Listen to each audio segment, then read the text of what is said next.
دعا مانگی جا رہی اللہ مسجد اقصی کی حفاظت عطا فرما، اے اللہ مسلمانوں کی حفاظت عطا فرما، اے اللہ مسلمانوں کی عبادت گاہوں کو اللہ تو محفوظ عطا فرما۔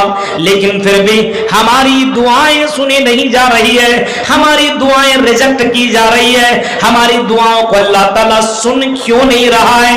میرے بھائیوں سوال یہ پیدا ہوتا ہے کہ ہماری دعائیں کیوں نہیں سنی جا رہی ہے؟ اللہ تعالیٰ ہماری مدد کیوں نہیں کر رہا ہے؟ کیا اللہ ہے كما استخلف الذين من قبلهم وليمكنن لهم دينهم الذي ارتضى لهم وليبدلن لهم من بعد خوفهم امنا يعبدونني لا يشركون بي شيئا ومن كفر بعد ذلك فأولئك هم الفاسقون۔ رب اشرح لي صدري ويسر لي امري واحلل عقدة من لساني يفقهوا قولي اللهم رب زدني علما آمین۔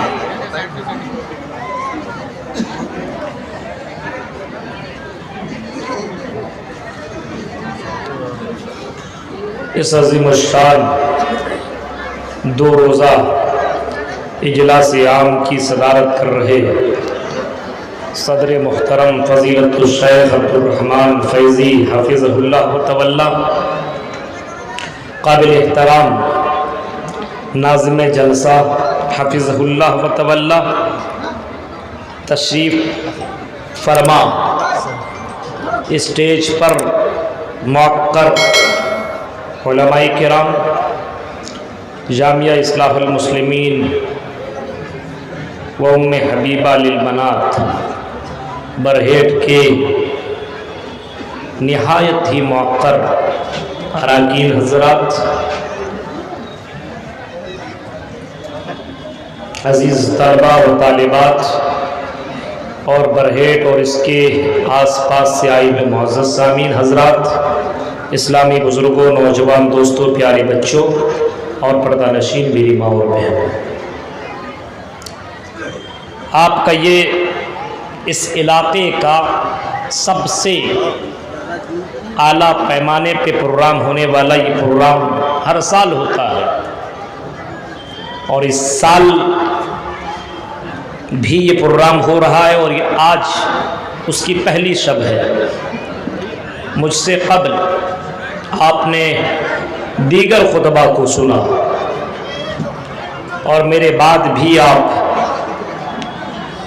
شیخ عبدالغفار سلفی کو بھی سنیں گے، اور کل پھر آپ شیخ سید معراج ربانی حفظہ اللہ اور اسی طریقے سے شیخ جرجیت سراجی حفظہ اللہ اور دیگر علماء کرام کو کل آپ سنیں گے۔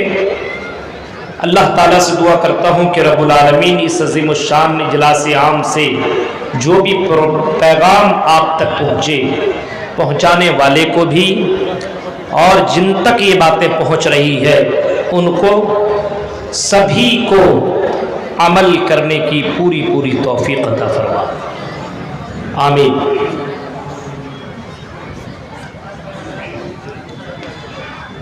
میرے بھائیوں، ہم اور آپ اگر دنیا کے اوپر سرسری نظر ڈالیں گے اور غور و فکر کریں گے تو ہمیں اور آپ کو یہ بات معلوم ہوگی کہ آج دنیا کے اندر اکثر و بیشتر خطے میں مسلمانوں کے ساتھ ظلم و زیادتی بہت ہی زیادہ ہو رہی ہے، ستایا جا رہا ہے۔ مسلمانوں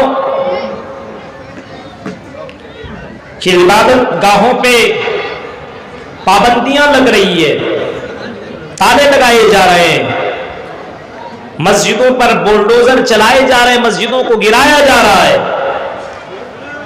اور تو اور اگر آپ مسجد کے علاوہ مدارس کے اوپر بھی نظر دوڑائیں گے تو مسجدوں کے علاوہ مدرسوں کے اوپر بھی پابندی لگ رہی ہے۔ کئی جگہوں پہ آپ نظر دوڑائیے، ہندوستان کی کئی جگہوں پہ لوگوں کی نظر سب سے زیادہ اگر ہے تو مدرسوں کے اوپر ہے. مسلمانوں کی عبادت گاہوں کو ختم کرنے کی ایک بہت بڑی پلاننگ بنتی چلی جا رہی ہے اور گہری سازش. اور آپ دیکھیے جہاں پہ حکومت کے بڑے بڑے سربراہ بیٹھے ہوئے رہتے ہیں ان کی یہاں میٹنگیں اور بار بار اسی کے تعلق سے باتیں ہو رہی ہے کہ مدرسوں کو کس طریقے سے بند کیا جائے. ابھی آپ نے باقاعدہ دیکھا کس طریقے سے جو کہ سپریم کورٹ نے جس کو گھوشت کر دیا تھا کہ یہ مسجد ہی تھی لیکن اس کے باوجود بھی اس کو مسجد کو ختم کر کے مندر کا افتتاح 22 جنوری کو ہوا. یہ آپ نے دیکھا. کون سے مسلمان اس بات کو گوارا کر سکتا ہے کہ مسجد کو ختم کر کے مندر بنایا جائے؟ لیکن میرے بھائیوں یہ تو سپریم کورٹ کا فیصلہ تھا, ہم نے مانا, لیکن مسلمان کا دل مطمئن نہیں ہے کہ مسجد اور مدرسوں کو پابندی لگائی جائے, کیونکہ ان سے ہمارا اتنا تعلق ہے, ایمان اس سے جڑا ہوا ہے. کیونکہ جب تک کہ مسجد ہے اور جب تک کہ یہ مدارس زندہ ہیں تب تک اس دنیا کے اندر اسلام باقی ہے.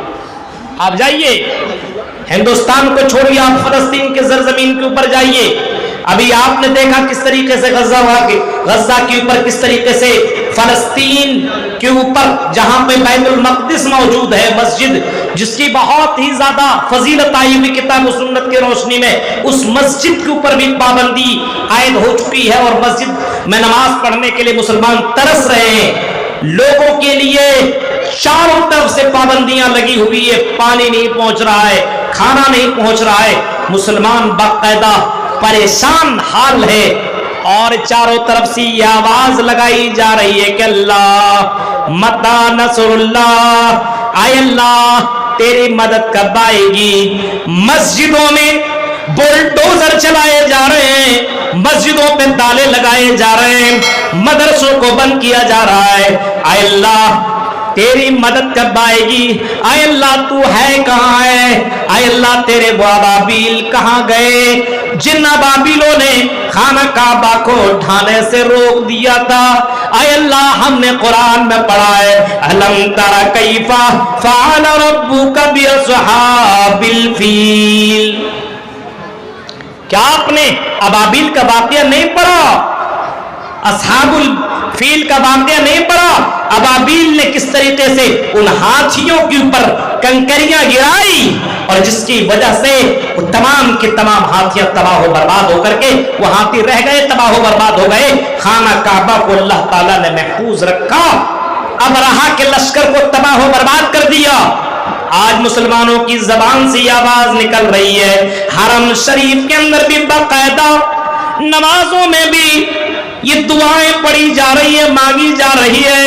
فجر نماز کے بعد باقاعدہ دعا ہو رہی ہے اور دعا مانگی جا رہی. اللہ مسجد اقصی کی حفاظت عطا فرما, اے اللہ مسلمانوں کی حفاظت عطا فرما, اے اللہ مسلمانوں کی عبادت گاہوں کو اللہ تو محفوظ عطا فرما. لیکن پھر بھی ہماری دعائیں سنی نہیں جا رہی ہے, ہماری دعائیں ریجیکٹ کی جا رہی ہے, ہماری دعاؤں کو اللہ تعالیٰ سن کیوں نہیں رہا ہے؟ میرے بھائیوں سوال یہ پیدا ہوتا ہے کہ ہماری دعائیں کیوں نہیں سنی جا رہی ہے؟ اللہ تعالیٰ ہماری مدد کیوں نہیں کر رہا ہے؟ کیا اللہ ہے؟ نہیں ہے. کچھ لوگوں کا عقیدہ یہ اللہ ضرور ہے, کیونکہ آج سے پہلے بھی یہ سوالات ہوئے تھے. جب مسلمانوں کے اوپر مصیبتیں آئی, جب مسلمانوں کے اوپر پریشانیاں آئی, جب مسلمانوں کو ستایا گیا, جب مسلمانوں کو بہت زیادہ پریشان کیا گیا, تو مسلمانوں نے باقاعدہ رسول کے ساتھ مل کر کے یہ سوال کیا تھا متی نصر اللہ, اللہ کی مدد کب آئے گی؟ جواب میں اللہ تعالیٰ نے فرمایا الا ان نصر اللہ قریب, اللہ کی مدد آئے گی, ضرور آئے گی. اللہ کی مدد تو آئے گی، ہر حال میں آئے گی، یہ اللہ کا وعدہ ہے، اور اللہ کا وعدہ تمہارے طرح جھوٹا نہیں ہے۔ تم وعدہ کرتے ہو، وعدہ کی خلافی کرتے ہو، لیکن اللہ تعالیٰ اپنے وعدہ کا سچا ہے، اپنے وعدہ کا پکا ہے، اپنے وعدہ کو اللہ تعالیٰ نبھاتا ہے۔ جس طریقے سے اللہ نے یہ وعدہ کیا کیا ہے، اے میرے بندو نحن نرزقکم وإیاہم، اے میرے بندو ہم تمہیں روزی دیں گے اور ہم تمہاری اولاد کو بھی روزی عطا کریں گے، ہم تمہیں روزی روٹی دیں گے، یہ اللہ کا وعدہ ہے، اور اللہ تعالیٰ اپنے وعدے میں آج بھی پکا ہے، آج بھی اللہ تعالیٰ اسی طرح قائم دائم ہے۔ یعنی بندہ اگر اللہ کی عبادت کرے یا نہ کرے پھر بھی اس کو روزی روٹی مل رہا ہے۔ آپ اسی برہیٹ کے ایریے کے اوپر نظر دوڑائیے، بہت سے چوروں کو آپ نے دیکھا ہوگا، بہت سے لوٹوروں کو آپ نے دیکھا ہوگا، بہت سے زناکاریوں کو آپ نے دیکھا ہوگا، شرابیوں کو آپ نے دیکھا ہوگا۔ اللہ تعالیٰ کی عبادت نہ کرنے والا، ایک وقت کی نماز نہ پڑھنے والے کی بھی اللہ تعالیٰ سن رہا ہے، یعنی اس کو روزی روٹی دے رہا ہے، اس کو بھوکا نہیں مار رہا ہے۔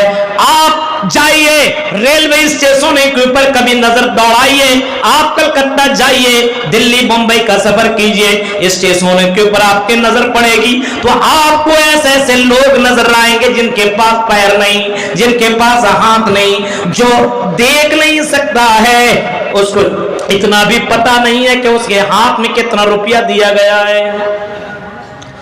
3-4 مہینے کے بعد جائیے دیکھیں پھر اسی طرح وہاں پہ زندہ ہے، اور اللہ کے نام پہ دے دو، اللہ کے نام پہ دے دو، وہاں پھر وہ مانگ رہا ہے۔ میرے بھائیوں، اللہ تعالیٰ کا یہ وعدہ ہے کہ میرے بندو ہم تمہیں روزی روٹی دیں گے، ہم تمہیں روزی روٹی عطا کریں گے، یہ اللہ تعالیٰ کا وعدہ ہے، اور اللہ تعالیٰ اپنے وعدے میں پکا سچا ہے، قائم ہے، اور اللہ تعالیٰ کی عبادت کرنے والا ہو یا اللہ کی عبادت نہ کرنے والا ہو، دونوں کو اللہ تعالیٰ روزی روٹی فراہم کر رہا ہے۔ اللہ اپنے باپ کے اوپر قائم دائم ہے۔ اللہ کہتا میرے بندو وعد اللہ الذین آمنوا منکم وعملوا الصالحات لیستخلفنہم فی الارض کما استخلف الذین من قبلہم۔ اللہ کا یہ وعدہ ہے، اللہ کا یہ وعدہ ہے، وعد اللہ الذین آمنوا، مومنوں کے ساتھ اللہ کا وعدہ ہے، تم میں سے جو مومن ہیں اس کے ساتھ اللہ کا یہ وعدہ ہے، اور جن لوگوں نے وعملوا الصالحات نیک عمل کیا ان کے ساتھ بھی اللہ تعالیٰ کا یہ وعدہ ہے، لیستخلفنہم فی الارض، اے مسلمانوں ہم تمہیں خلیفہ بنائیں گے، ہم تمہیں حکمراں بنائیں گے، ہم تمہیں بادشاہ بنائیں گے، ہم تمہیں سلطنت دیں گے، ہم تمہیں بادشاہ دیں گے، ہم تمہیں کرسی پہ براجمان کریں گے۔ ہاں یہ ہمارا صرف جملہ نہیں ہے، جملہ نہیں ہے، وہ جملہ نہیں 15 لاکھ آئے گا تھوڑی ہے، صرف جملہ ہے، خود بولا ہے نا، اللہ کا یہ جملہ نہیں ہے، اللہ نے کر کے دکھایا اور فرمایا اے میرے بندو لیستخلفنہم فی الارض، ہم خلیفہ بنائیں گے، ہم حکمرانی دیں گے، ہم بادشاہت دیں گے، کما استخلف الذین من قبلہم، تم سے پہلے بھی لوگوں کو ہم نے حکمراں بنایا ہے، ہم نے خلیفہ بنایا ہے، ہم نے بادشاہت دی ہے، ہم نے سلطنت دی ہے، ہم نے کرسی پہ براجمان کر رکھا ہے، ہم نے یہ کر کے دکھایا ہے۔ صرف ہمارا یہ جملہ نہیں ہے بلکہ ہم نے یہ کیا ہے اور ہم یہ کریں گے۔ اللہ کہتا میرے بندو کب کریں گے؟ وَلَا تَهِنُوا وَلَا تَحْزَنُوا وَأَنْتُمُ الْأَعْلَوْنَ إِن كُنتُم مومنین۔ اے مومنوں، اے مومنوں سنو، اے مسلمانوں سنو، غم نہ کرو، یہ پابندیاں لگانے والے، یہ تالا لگانے والے، یہ بلڈوزر چلانے والے، یہ مسجدوں کو اور مدرسوں کے اوپر تالا لگانے والے، ہاں تمہیں ان چیزوں کو دیکھنے کے بعد گھبرانے کی ضرورت نہیں ہے، تمہیں مایوس ہونے کی ضرورت نہیں ہے۔ اے مسلمانوں، حکومت ہم دیں گے، سلطنت ہم دیں گے، کرسی پہ براجمان ہم کریں گے، ان کنتم مومنین، شرط یہ کہ مومن بن جاؤ، شرط یہ ہے کہ تم مومن بن جاؤ، شرط یہ کہ تم نیک عمل کرو، شرط یہ کہ تم اللہ کے دین کے اوپر عمل کرنے والے بن جاؤ۔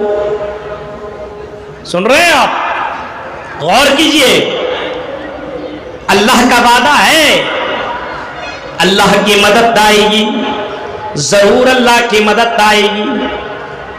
اللہ کی مدد آئی اس دنیا کے اندر، نبی کی دور میں بھی، نبی کے دور میں بھی اللہ کی مدد آئی۔ آپ جنگ بدر کو اٹھائیے اور جنگ بدر کے موقع پہ آپ اگر سیرت کی کتابوں کا مطالعہ کریں گے، جنگ بدر کو آپ اٹھائیے، طلباء کو معلوم ہے، طالبات کو معلوم ہے، میرے بھائیوں آپ نے یہ واقعہ سنا ہوگا، لیکن آپ کی ذہن کو تازہ کرنے کے لیے میں یہ بات کہہ رہا ہوں کہ اللہ کے نبی صلی اللہ علیہ وسلم میدان جنگ میں، میدان جہاد کے اندر رہے، ہاں لڑائی لڑنے والے لڑائی لڑنے کے لیے تیار ہیں۔ جنگ بدر کے موقع پہ میدان بدر میں محمد رسول اللہ ہے، اور آپ کی نظر جب کفار مکہ کے اوپر پڑی تو آپ نے دیکھا کہ کفار مکہ کی تعداد 1000 ہے، 1000 کی تعداد، اور ان میں سے آپ نے دیکھا کہ سارے کے سارے جوان ہیں، ہٹے کٹے ہیں، مضبوط ہیں، بالکل طاقتور ہیں، سب کے پاس تلوار ہے، نیزہ ہے، ڈھال ہے، تیر ہے، ساری چیزیں ان کے پاس، سواریاں ہیں، یہ ساری چیزیں ان کے پاس اویلیبل ہے۔ پھر آپ نے نظر دوڑائی مسلمانوں کے اوپر تو آپ نے دیکھا کوئی جوان ہے، کوئی بوڑھا ہے، کوئی بچہ ہے، آپ نے دیکھا کسی کے پاس تیر ہے تو تلوار نہیں ہے، کسی کے پاس نیزہ ہے تو ڈال نہیں ہے، کسی کے پاس گھوڑا ہے، سواری ہے تو کسی کے پاس سواری نہیں ہے، کوئی دکھنے میں مضبوط ہے تو دکھنے میں کوئی کمزور ہے۔ میرے بھائی نبی اکرم صلی اللہ علیہ وسلم نے جب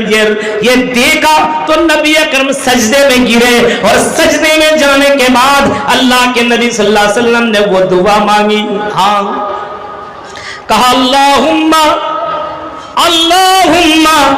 ان تہلک ہذہ العصابہ من اہل الاسلام لا تربد فی الارض۔ اے اللہ یہ چھوٹی سی جماعت، اے اللہ یہ 300 کی تعداد جو ہوئی زمین کے اندر ہے، اے اللہ اگر یہ چھوٹی سی جماعت اگر آج مغلوب ہو گئی، آج اس نے شکست پالی، اگر آج ان کو فتح نصیب نہ ہوئی، اگر اس نے شکست کھا لی، بس یہ قوم اگر ہو گئی، یہ 300 کی تعداد اگر ہار جاتی ہے تو اے اللہ لا تربد فی الارض، زمین میں تیرا نام لینے والا نہ ہوگا، زمین کے اوپر تیری عبادت کرنے والا کوئی نہ بچے گا، زمین میں اللہ اللہ کرنے والا نہ ہوگا، سجدہ کرنے والا کوئی باقی نہ ہوگا۔ میرے بھائیوں اللہ کی مدد آئی، ہاں قرآن کی آیت اٹھاؤ، اللہ نے اپنے نبی کو رسوا نہ کیا، نبی کو ذلیل نہ کیا، نبی کی بات کو ریجیکٹ نہ کیا، بلکہ نبی نے دعا مانگی تو اللہ تعالیٰ نے سن بھی لیا، اور اللہ تعالیٰ نے فرمایا اذ تستغیثون ربکم فاستجاب لکم انی ممدکم بألف من الملائکۃ مردفین۔ اے نبی آپ کو گھبرانے کی ضرورت نہیں ہے، ہم نے آپ کی دعا سنی ہے، اور اللہ نے اسی وقت 1000 فرشتوں کے ساتھ نبی کی مدد فرمائی، مومنوں کی مدد فرمائی۔ اٹھائیے جنگ بدر کے پوری واقعات کو، آپ کو پتا چلے گا کس طریقے سے دوڑا دوڑا کر کے مارا گیا اور کس طریقے سے مسلمانوں کو فتح ملی۔ میرے بھائیوں ذرا واقعات کے اوپر نظر دوڑائیے، کیا وجہ تھی اللہ تعالیٰ نے ان کی مدد کی؟ صرف وجہ یہی تھی کہ ان کا ایمان بہت ہی مضبوط تھا۔ ہماری طرح نہیں ایک کپ چائے میں بکنے والا، ہماری طرف نہیں کسی نے ریچارج کر دیا تو اسی کے پیچھے گھومنے والا، ہاں کسی نے کچھ دے دیا تو اسی کا نام لینے والا، ہاں ہماری طرح نہیں کہ 2-4 سال تک شادی ہونے کے بعد بچہ نہ ہو تو بازاروں اور قبروں میں جا کر کے مانگنے والا، ہماری طرح وہ نہیں تھے۔ میرے بھائی ان کا ایمان تھا اتنا مضبوط، اتنا مضبوط۔ حضرت بلال کی زندگی کو دیکھو، اتنا مضبوط، گرم میں ریت میں لٹا دیا جایا کرتا تھا، اور بڑے بڑے پتھر کو اس کے سینے میں رکھ دیا جاتا تھا، اور بلال سے کہا جاتا تھا اے بلال اللہ کا انکار کر، اے بلال اللہ کا انکار کر۔ آپ نے بلال کا واقعہ سنا ہوگا، ایسے موقع میں بھی بلال کہا کرتے تھے حد حد حد۔ میرے بھائیوں یہ بھی واقعہ آپ نے سنا ہوگا، اے میری بہنوں تم بھی آئیو، تم نے وہ واقعہ بھی سمیہ رضی اللہ تعالیٰ عنہ کا بھی سنا ہوگا. آج ہماری لڑکیوں کو دیکھو, ہمارا ایمان اتنا کمزور ہے, جلسوں میں آنے کے بعد بھی ہمارا ایمان تازہ نہیں ہوتا ہے. جب تک کہ ہم لپسٹک لگا کر کے جلسوں میں نہ گھومیں, جب تک کہ ہم جلسوں کے اندر میک اپ کر کے نہ جلسوں میں گھومیں, جب تک کہ ہم اپنا چہرہ نہ دکھائیں, تو جلسہ جانے کا کیا فائدہ ہے؟ میرے بھائیوں, جلسوں میں بھی اپنے ایمان کو نہ بچانے والیوں, ذرا حضرت سمیہ کا بھی واقعہ کبھی سن لیا کرو, کبھی سمیہ کا واقعہ بھی پڑھ لیا کرو. جب حضرت سمیہ کو ابو جہل نے باندھا, ابو جہل نے پکڑا اور سامنے اس کے بیٹے اور اس کے شوہر عمار اور یاسر دونوں کو باندھ دیا اور دونوں کو ننگے کر دیا. دونوں کے دونوں جوان ہیں, بیٹا بھی ہے, باپ بھی ہے, بیٹا بھی ہے, شوہر بھی سامنے موجود ہے, اور سمیہ ایک لڑکی ہے. ظاہر سی بات ہے, لڑکی کتنے مضبوط ہوا کرتی ہے آپ کو معلوم ہے, لیکن حضرت سمیہ کی ایمان کی اس جذبے کو ذرا دیکھو. سلام حضرت سمیہ کی اوپر. میرے بھائیوں, ابو جہل نے 1000 کوشش کی اور ابو جہل نے سمیہ کی ایمان کو ختم کرنے کی کوشش کی.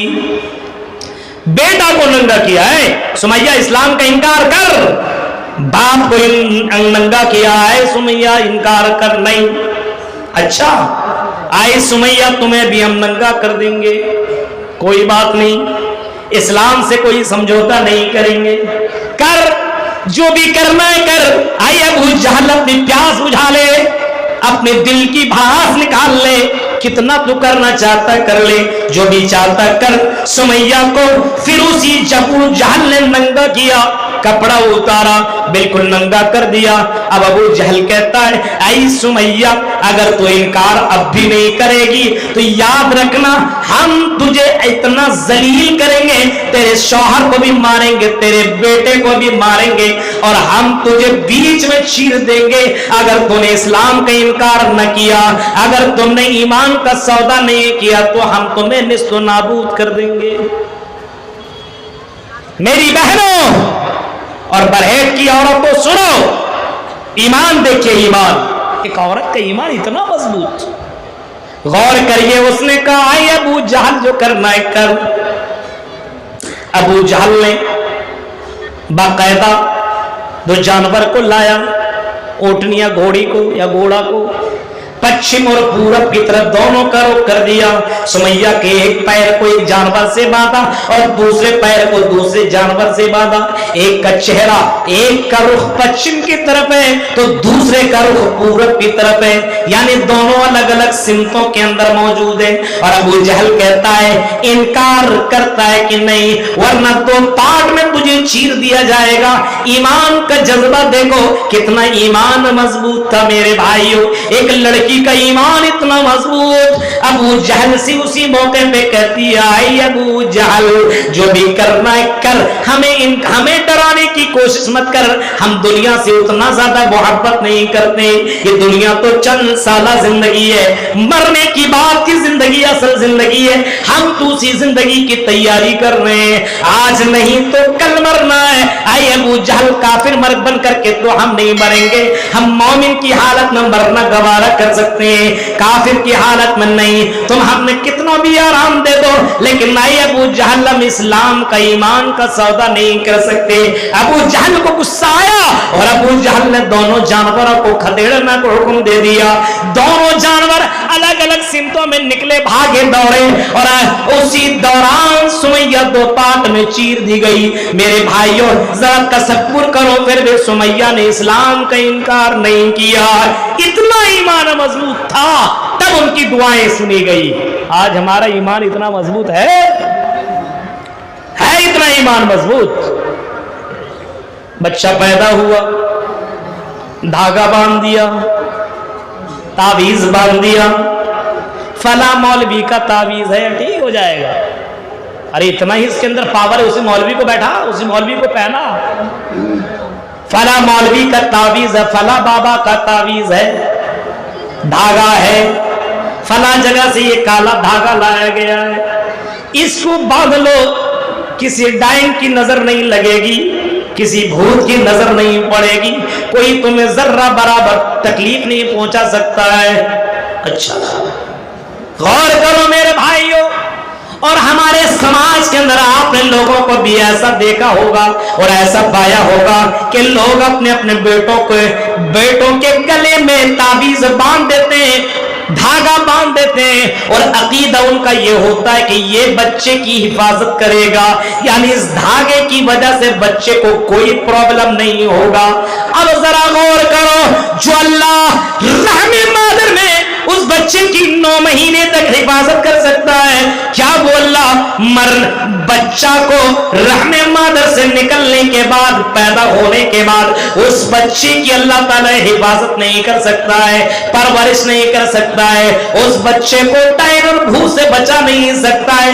کون سا عقیدہ تمہارا ہے؟ کیسا ایمان تمہارا ہے؟ میرے پیارے ساتھیوں، اتنا کمزور ایمان رکھو گے تو اللہ کی مدد آئے گی تو کیسی آئے گی؟